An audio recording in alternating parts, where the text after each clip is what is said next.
Hello, bachcho. So let's read this question. It says a coordination compound of cobalt has a molecular formula containing five ammonia molecules, one nitro group, that is one nitro group, and two chlorine atom.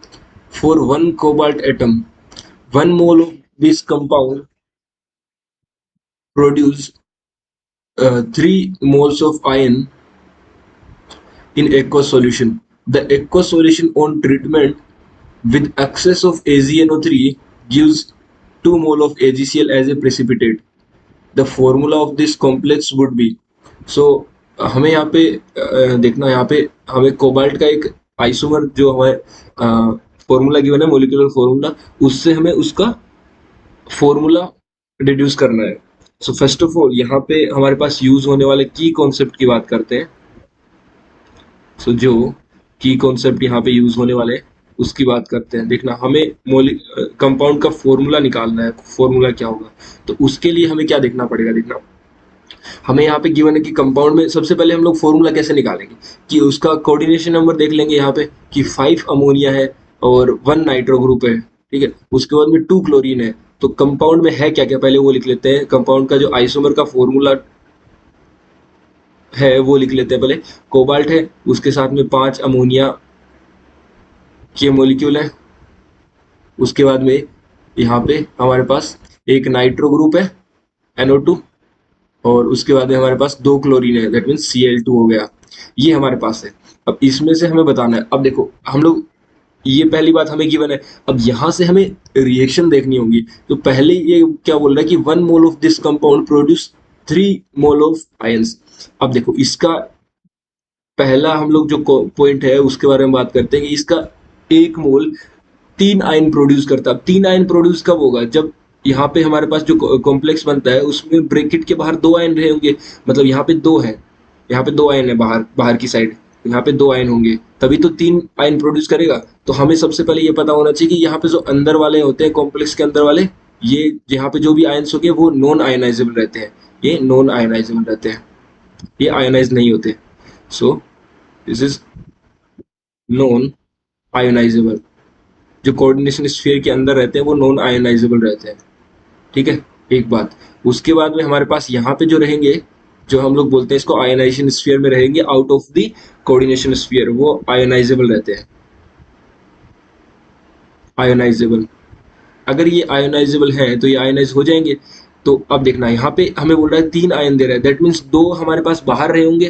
तो 2 बाहर रहेंगे तो यहाँ पे देखो total 2, एक 3 और 5, 8 है. 8 में से 2 बाहर रहे होंगे दैट मीन्स 6 अंदर रहे होंगे. दैट मीन्स यहाँ से हमें पता चल गया कि coordination number of the complex. So यहाँ से हम लोग बोल सकते हैं कि कोऑर्डिनेशन नंबर कितना रहा होगा हमारे पास 6 रहा होगा. ठीक है, पहली जो रिएक्शन है उससे हम लोग कोऑर्डिनेशन नंबर डिड्यूस कर लिया. उसके बाद में ये बोल रहा है कि ये एक बात होगी. उसके बाद में the aqueous solution of on treatment with excess of AgNO3. मतलब AgNO3 के साथ जब हम लोग रिएक्शन करवाए हैं सेकंड स्टेप में, सो रिएक्शन विद AgNO3. सो हमें ये पता होना चाहिए रिएक्शन विद AgNO3. अब AgNO3 के साथ जब रिएक्शन करवाते हैं तो हमारे पास अगर कॉम्प्लेक्स के बाहर दैट मीन्स आयनाइजेशन स्फीयर में अगर जो Ag जो Cl प्रेजेंट होगी वो उसके साथ उस Cl के साथ मिलके AgCl का व्हाइट पीपीटी बनाएगा. तो यहाँ से हमारे पास उस कॉम्प्लेक्स के साथ रिएक्शन करके AgCl का व्हाइट प्रेसिपिटेट आता है. AgCl का व्हाइट प्रेसिपिटेट आता है. तो उसकी वजह से हम लोग बता सकते हैं कि कितने Cl बाहर रहे होंगे. अब उसने बोला है कि 2 मोल ऑफ AgCl का पीपीटी आ रहा है, प्रेसिपिटेट आ रहा है. ठीक है, तो इसका मतलब हमारे पास 2 Cl कॉम्प्लेक्स से बाहर रहे होंगे. दैट मीन्स हम लोग ये बोल सकते हैं कि दो Cl है हमारे पास, वो बाहर है दोनों. सो अब देखो क्वेश्चन पे प्रोसीड करते हैं. यहाँ पे फंडामेंटल कॉन्सेप्ट हो गए, जो रिएक्शन वगैरह होगी. अब जो हमारे पास मेटल रहा होगा, मेटल के साथ में देखो अमोनिया तो कभी भी हमारे पास बाहर दैट मीन्स वो तो न्यूट्रल लिगेंड है तो वो हमेशा अंदर ही रहेंगे. तो NH3 का होल 5 ये तो अंदर ही रहेगा. ठीक है, उसके बाद में हमारे पास है एक NO2 लिगेंड है. अब देखो मुझे नहीं पता NO2 बाहर रहा होगा अंदर रहा होगा, लेकिन हमें पता है कि इसकी जो रिएक्शन हम लोग जब करवाते हैं AgNO3 के साथ तो 2 AgCl के हमें प्रेसिपिटेट मिलते हैं. अब 2 AgCl के प्रेसिपिटेट कब मिलेंगे जब 2 Cl2 बाहर रहे होंगे. तो 2 Cl2 बाहर होंगे. अगर 2 Cl2 बाहर है तो एक NO2 बचा दैट मीन्स NO2 हमारे पास अंदर रहा होगा कॉम्प्लेक्स के. अब देखो NO2 अंदर रहा होगा ये हो गया।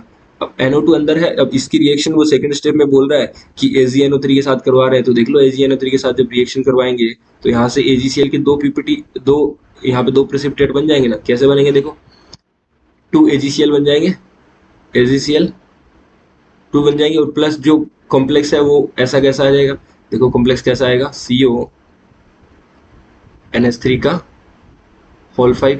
ये इसकी रिएक्शन हो जाएगी हमारे पास NO2, और इस पे चार्ज आ जाएगा हमारे पास 2+, क्योंकि 2 Cl चले गए ना, तो उसकी वजह से ये हमारे पास बैलेंस्ड इक्वेशन हो गई। अब हमें इसका फॉर्मूला ही तो बताना था, तो फॉर्मूले में 5 तो NH3 होंगे, एक NO2, तो जिसमें 5 NH3 और NO2 और 2 Cl बाहर रहे होंगे। ये देखो 2 Cl बाहर, NO2 NH3 5, तो हमारे पास सी वाला ऑप्शन जो है वो एकदम करेक्ट ऑप्शन हो जाएगा। So the final answer of this question will be option C. I hope you all will understood it very well. Thank you very much. All the best.